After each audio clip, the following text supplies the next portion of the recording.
So our fourth topic, we're going to break down exactly what happened to Kawhi Leonard, right? So Kawhi Leonard finished with 21 points, but was scoreless in the fourth quarter until 16 seconds left when the game was already over. So he shot 1 for 6 from the three for the game and turned it over 5 times while the Clippers watched a 13-point fourth quarter lead evaporate. The Warriors put a jacket on everything he tried to create down the stretch, or like you like to say, Draymond Green did. This might have been Kawhi's last game in a Clippers uniform, and the franchise have never won a playoff series with him on a roster. Matthew, is Kawhi's time as a Clipper the biggest what if in recent NBA history? Man, I don't know if it's a what if. Like, I mean, they just didn't get it done. It's unbelievable now because now it's like officially over. Because even though they lost Paul George last year, it still felt like, okay, you still have Kawhi, so the experiment is still ongoing in some way. It's over. It's over. Like whatever happens now, like whatever new players they bring in, whether Kawhi's, I feel pretty sure Kawhi will be there. I mean, I don't know his contract situation, but I know he doesn't want to leave LA. I mean, that's the reason he moaned his way out of San Antonio. Like he obviously wanted to go back to LA. And right. What's interesting though is, so Kawhi wins the title in 2014 with the Spurs. Mm-hmm. Then, man, they would have had a chance in 2017. That's the year where we're in the conference finals against the Warriors. We're beating them by 25 in game one, and then Kawhi injures himself on Zaza's ankle when Zaza lands under him when he shoots. The famous landing on Zaza Pachulia, the dirty play, horribly dirty play. Then that leads to the injury saga that leads Kawhi out of San Antonio. But then he goes to the Raptors, and for that year, he is the obvious best player in the game that year. Yeah, he doesn't win MVP that year, but in terms of his impact, he is so clearly the best player in the league, and he just leads that Raptors team through a murderer's row.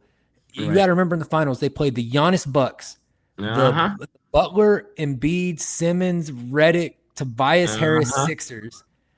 Just a monster, and that's where Kawhi hits that big shot to knock them out.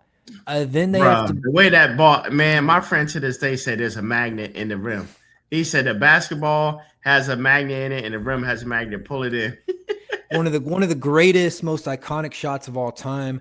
Then to beat, I know they had some injuries, but then to beat the KD Warriors, the KD, Clay, Curry, Draymond, the big four Warriors.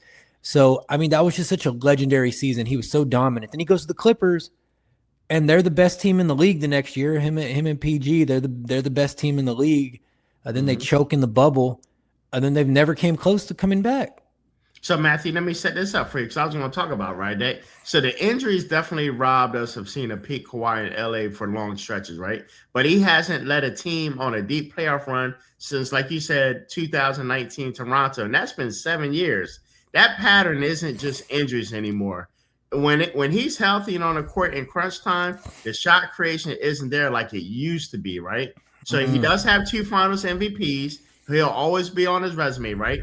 But the next franchise that signs him, and all they're getting is a secondary piece, not a closer. That distinction matters when you're handing out. Listen, it matters when you're handing out max contracts. He's not getting no max contract. He's done.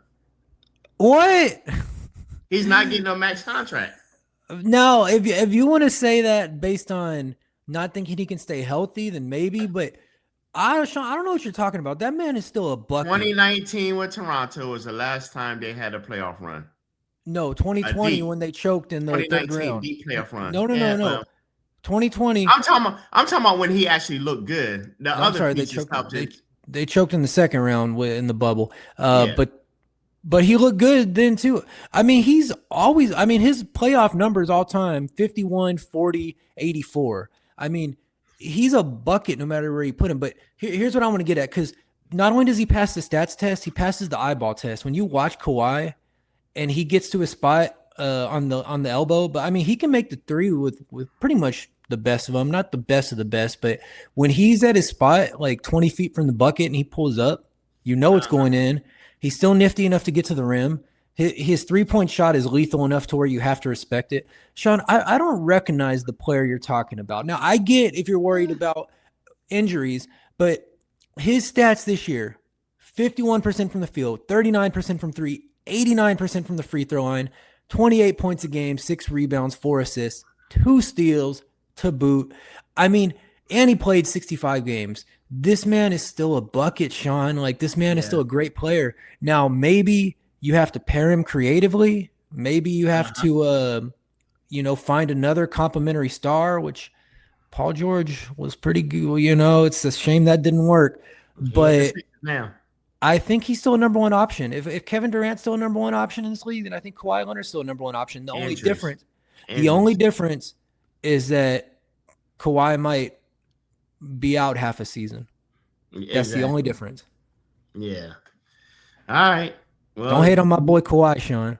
All right. We'll be right back. Make sure you hit the new thanks button down below to donate to our YouTube channel so we can keep bringing you fresh